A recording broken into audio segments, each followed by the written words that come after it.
I'm not worried about it. I can stand over this. Cora Staunton, Lee McHale, Kevin Kilban and Kieran MacDonald. OTB AM's Mt Rushmore.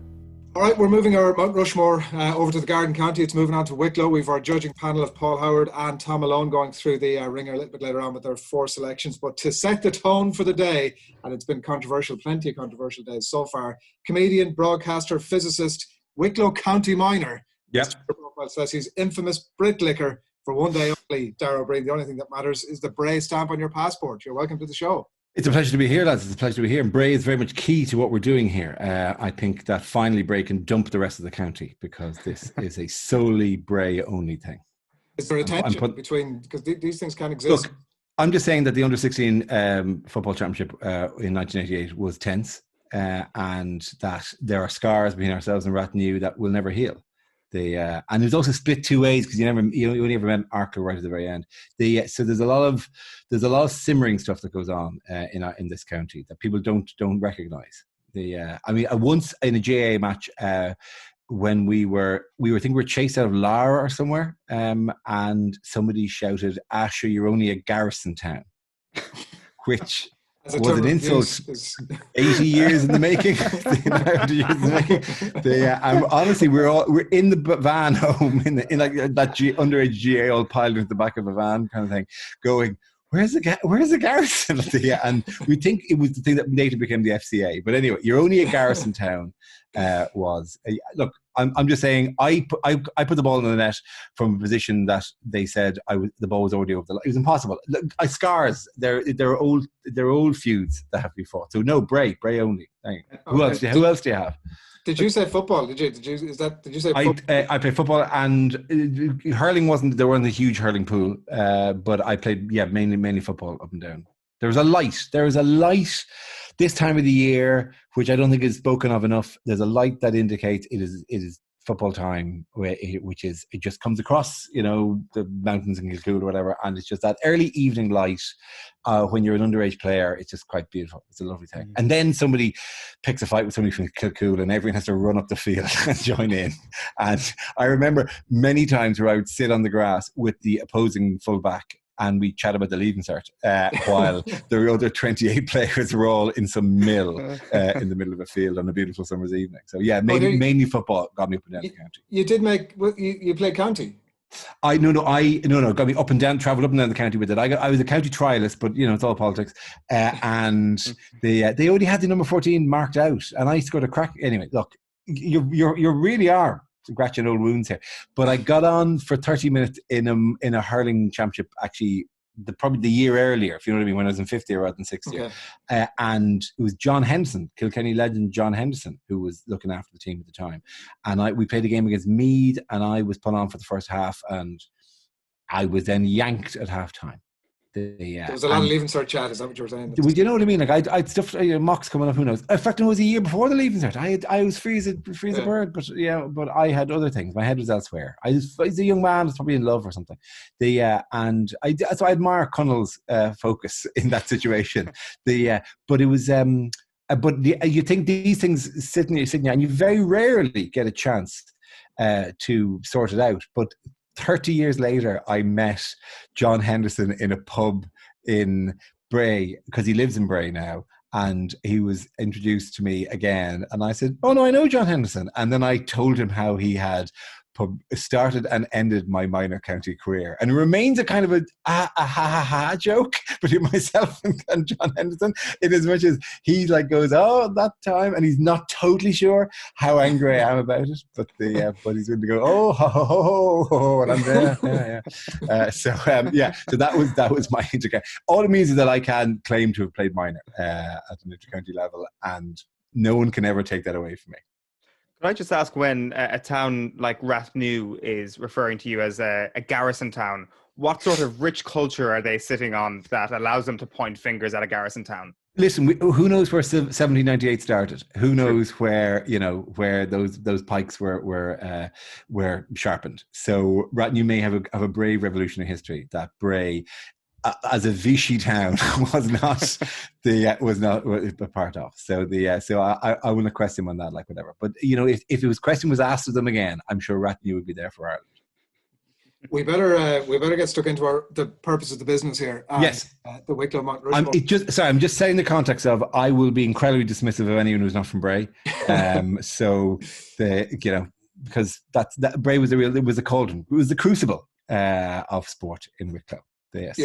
Your credentials and your biases are both set and welcome, Dara. Good. We're setting those out from the outside. Katie is obviously the one that's an absolute non-negotiable. It's sort of look. That's the card. That's the massive card you play in this situation. There's very little. It's like it's the ace in the hole. You just slam on the table, like whatever. I don't know. Although I don't think that works as a card playing metaphor. But it is a thing. If anything, let's hold that back and run to all the people who would themselves have to go. Katie. Yeah.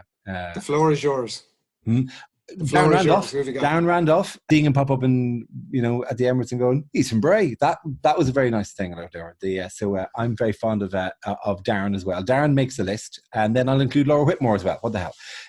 So essentially your Rushmore is Darren Randolph, Katie Taylor, Laura Whitmore, and me. That's it. Who else did you have in mind? Nobody's arguing with this. I mean, I think this is probably the end of the conversation.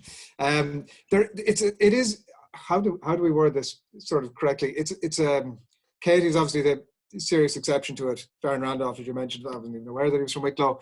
There's a little bit of a fall off after that, is what I would suggest. It's not the most populated county. It had other things on its mind. It's never been a force at an inter-county level. Even the one time that Bray won in All Ireland, they did it for Dublin in 1902. And then I don't think we've come close to winning a Leinster even. There have been the odd thing. Kevin O'Brien of Bolton Glass, he would be probably regarded as our best ever Gaelic football player, and made an All-Star mid-80s, late 80s, around the legendary Bolton Glass team that went to the...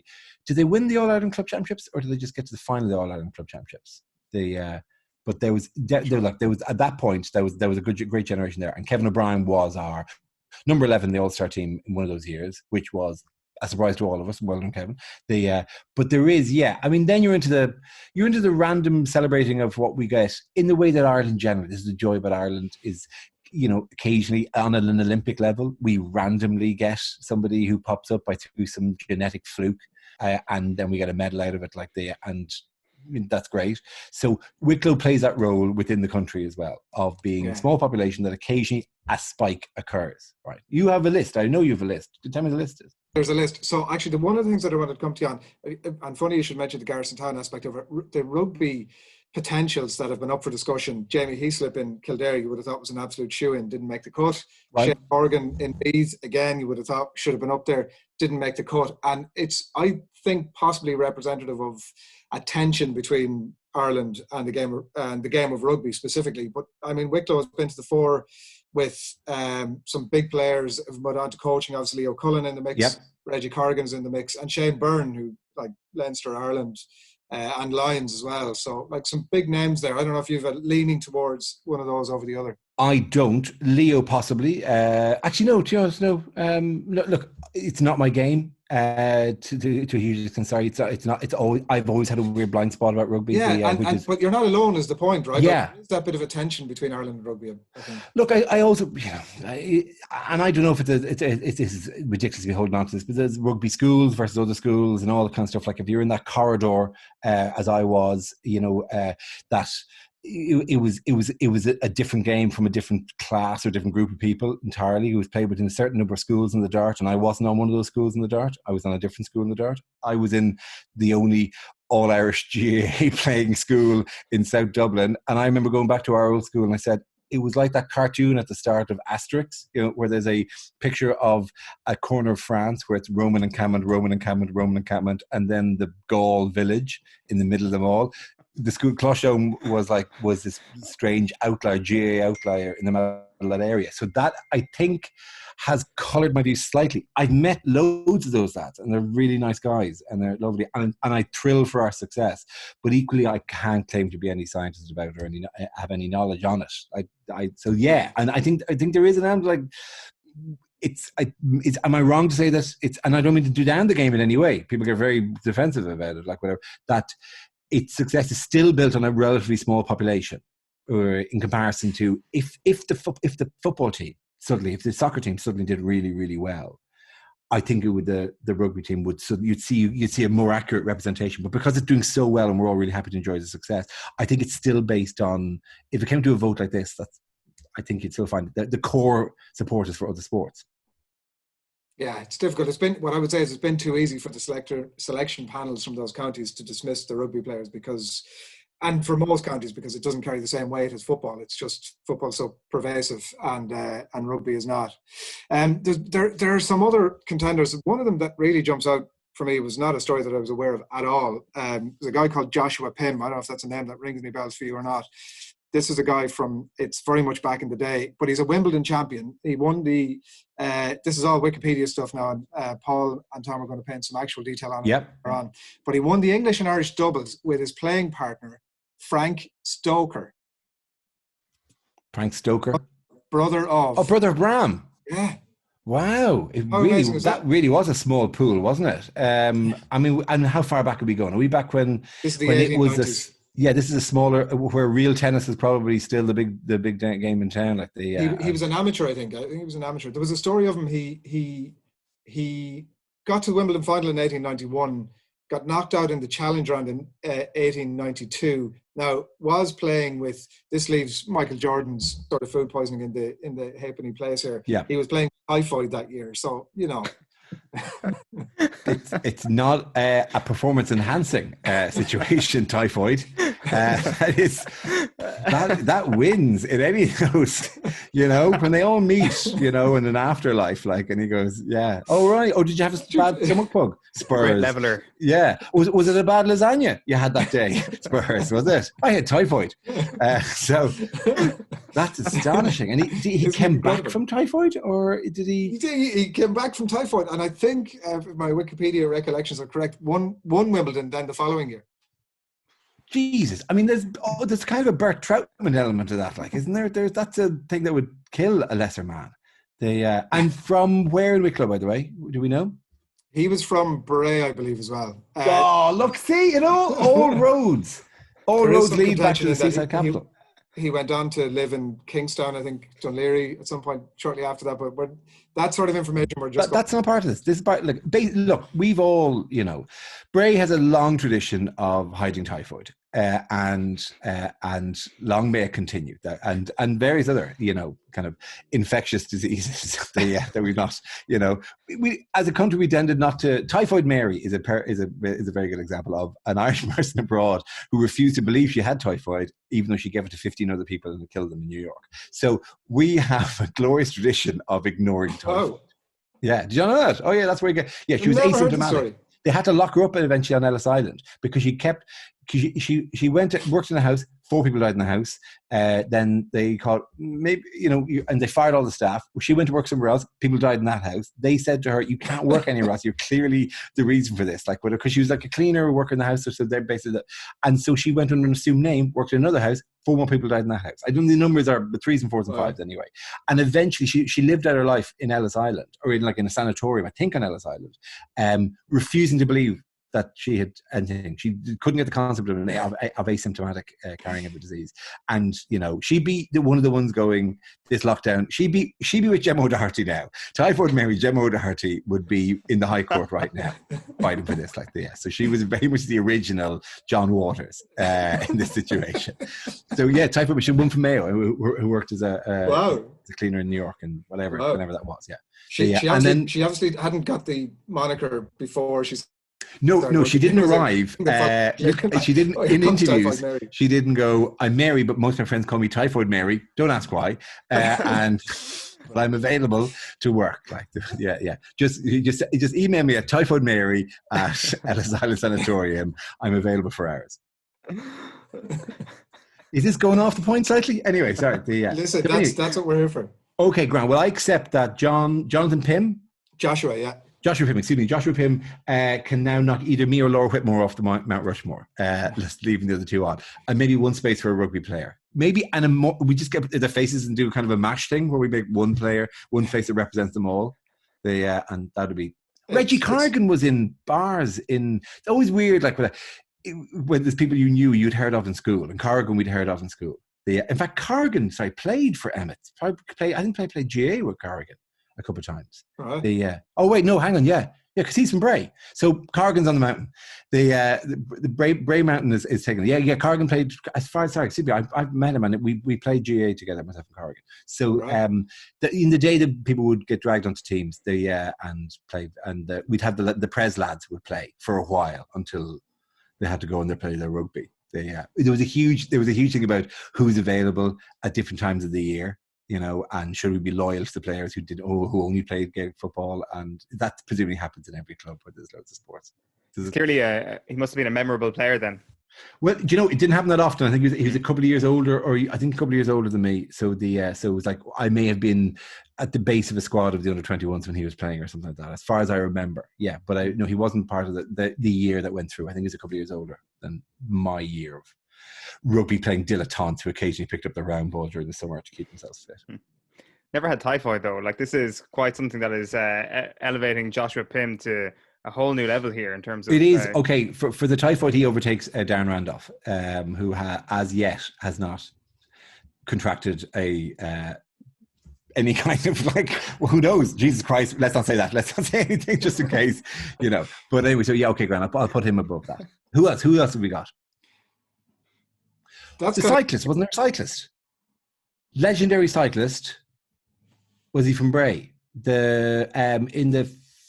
Oh my God, what's his name? Not. This is sort of the information you would think we would have at hand. Not Shea Elliott. It was Shea Elliott from Bray. I'm just Wikipedia here as we chat, and he cycled with the Bray Wheelers. This is Bray Wheelers, yeah. So Shea Elliott was our frontier making cyclist, immortalised in the GPO. It is Shea Elliott's body that is used as a model of Cuchulainn in the big statue in the GPO. That's draped over a rock with a bird pecking at his eyes. That's Shea Elliott. Yeah, is that true? Yeah. There was a guy. There was a French sculptor who moved to Bray during the war. Possibly interesting war thing about him, but we'll let that lie for now. But he was living in. He would cycle around in a beret, and I would notice my father. Oh, that's the French sculptor, and he did the statue, as far as I know, and it's Shea Elliott's body. If this is not true, this is great, because I've really fleshed the story out. But as far as I know, because he needed a warrior. He needed if you can imagine Bray in the 1950s, who you would sculpt to be a model. Well, you'll pick the guy who cycles internationally. So Shea Elliott, although that figure, it's like modern day cyclists have that weird kind of elongated limbs, kind of a strange kind of they're so it would look weird now if you did it with Froome. It would be very weird. There'd be nothing in it anyway. There wouldn't. Be taken away with the wind. Exactly, yeah. And so you go, Jesus, Cuchulainn wasn't a big lad. He was long. Was Cuchulainn taking something? He was now. There's so many questions, yeah. But the different generation. Obviously, we're not saying that about Froome, but also you would have gone Cuchulainn, excellent set of levers on him. Really had long-limbed Cuchulainn. Strode across the fields to fight for Maeve's bull. But it was as far as it was Shea is immortalised in the GPO. So yeah, there's him as well. He's crumbling apparently. The Wikipedia stuff. Crumbling apparently. Don't care. Sometime in Naas, but definitely rode for Bray Wheelers. 100%. Yeah, look, Bray is the gateway to mountainous cycling. So it's a perfect way to launch yourself into the hills. Two things to wrap up on, and one of them is that where would the Wicklow front slip there, Mount Rushmore actually go? Where would we be sculpting this thing? Bray Head, obviously in Bray Head.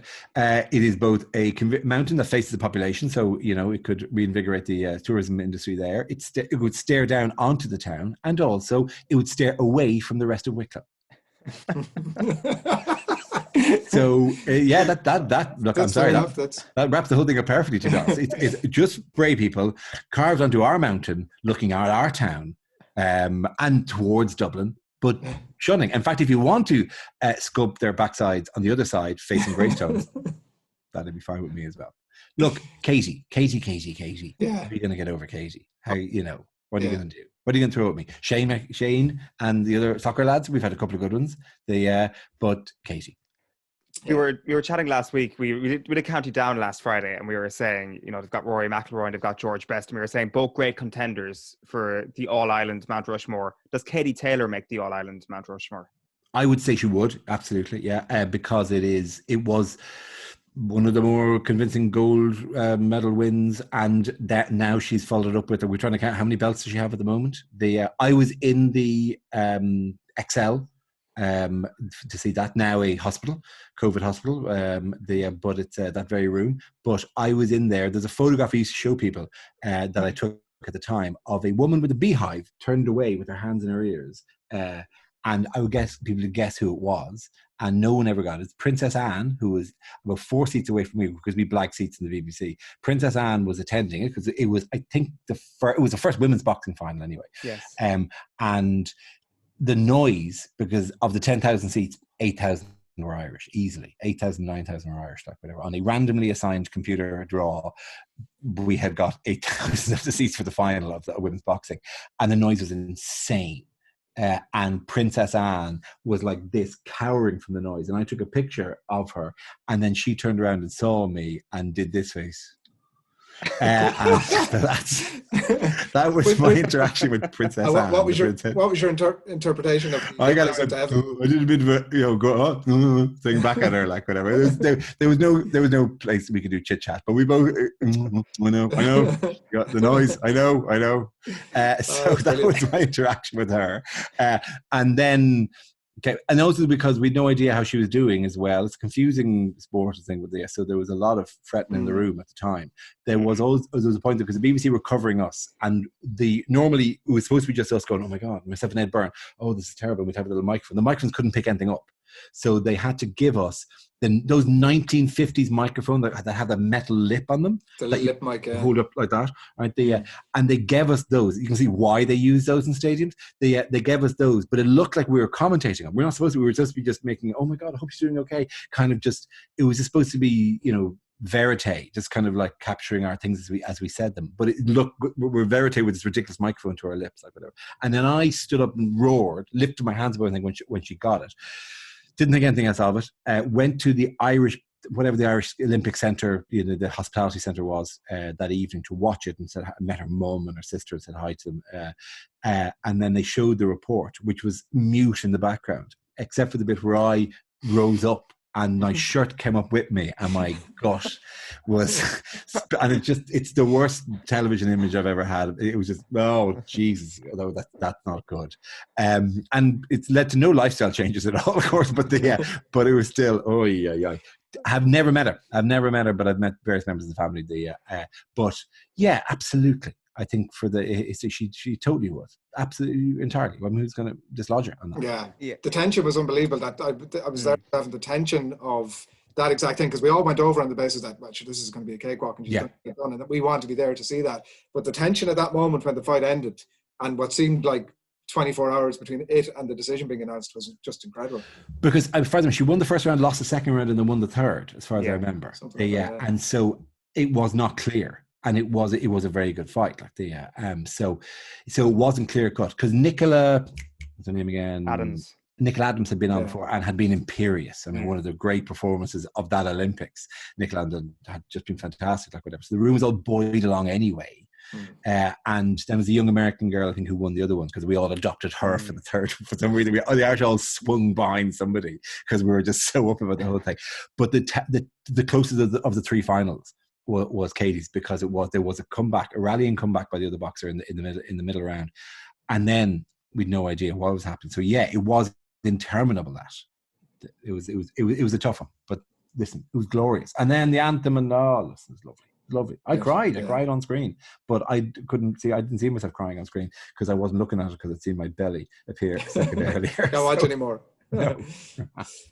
Before we let you away, Dara, we do want to ask you, we had Lenny Abrahamson on the show during the week. Oh, yeah. He's the person responsible, obviously, people will be aware of normal people, and you leading the brigade of witches to the door of this poor goalkeeper, who it turns out is like, David Seaman, Pat Jennings, Darren Randolph, Darren Randolph. Darren Randolph. He's very much a Darren Randolph. And is a, because look, we saw the scene, which is actually a very good representation of a GAA match, like whatever. I mean, it was, it puts a million other versions of soccer to shame, that except for that tiny moment where he was through, put the ball in the net, and the keeper just seemed to flap a bit. And it was, I thought, and I think it was, I did this independently and then found loads of other people had done this as well, going, that's a bit weird. It was all normal, and then it seemed like, and it was Malachy Clerkin then of the Irish Times had noticed, going, I think it has a smell of a lad being told to not make too much of an effort there, and then your man and Lenny came on and said, yeah, that's absolutely what we have to do, because he made a miracle save and we had a word in his ear, and then got him released the footage, because it became such a thing, released the footage of the save, which is a brilliant save. Yeah. And then it turns out Adam O'Connor plays for St. Peregrine's, is on the Dublin minor hurling panel as a goalkeeper, is 16 on the Dublin minor hurling panel. And I've had a conversation with them, Osgailge, over Twitter about this, because they also did some thing where they're knocking the ball against the wall for Pieta House, whatever. So we're having a chat about that and complimenting on him on this. And then while I'm joking about this, a mother from St. Peregrine's GAA comes onto me on Twitter and says, he's only 16, so you can wind your neck in. I said, listen, it's okay, we've had a chat. Adam seems really cool. And then also I had the minor, a friend of mine from school, Gareth O'Reilly, is one of the selectors trainers in the Dublin minor team. He said, oh Jesus, listen, you'll have his mum Lorraine on as well, so be very careful what you say. But by all accounts, when they released the footage, very good goalkeeper, and it is quite telling that he threw it in a way we all knew he was throwing it. He was like, he left that flag out there for everybody to say, look, I could stop this, but I've been told not to stop this, so I'm going to do it. I'm just going to do this. Oh, well done, you scored. Well done. Because I put a note on a thing going, that was the person who if Lenny had been brave enough, he would have ditched Connell and Marianne at that point and followed the story of the goalkeeper who let in the goal in the last minute because he didn't make an effort. That would have been a far more interesting drama and less filthy as well. Yes. Nobody in the crowd would have wanted to get got. No one go near him. No one go near him like that. I do admire you tweeting him in Irish on Twitter. It's like when you're abroad and you're speaking to Irish when you're in Irish when you're in Spain, so that no one of the locals actually recognise what you're saying. Is that what this is on Twitter? It's like none of my British followers would be able to recognise the thing I'm saying to this goalkeeper. Honestly, it was more kind of a mental fact because I saw he responded in English but he on a separate thing had tweeted something on Skylega, and then I had this thing of going, oh listen, this is probably Closhone. He's probably one of our generation. I don't think he is actually. I never around to ask him, so I just habitually sent him a thing in Irish, and then away we went for a few tweets about it all. I was congratulating them. They made whatever number of grand for Pieta House, so well done the lads of all the Dublin hurling panels. Banged 10,000 shitters against a wall to make money for Pieta House. So so we had a bit of a chat about that kind of stuff, and I was wishing him well. But no, it was just he'd responded to Skellige, so what the hell, we did it.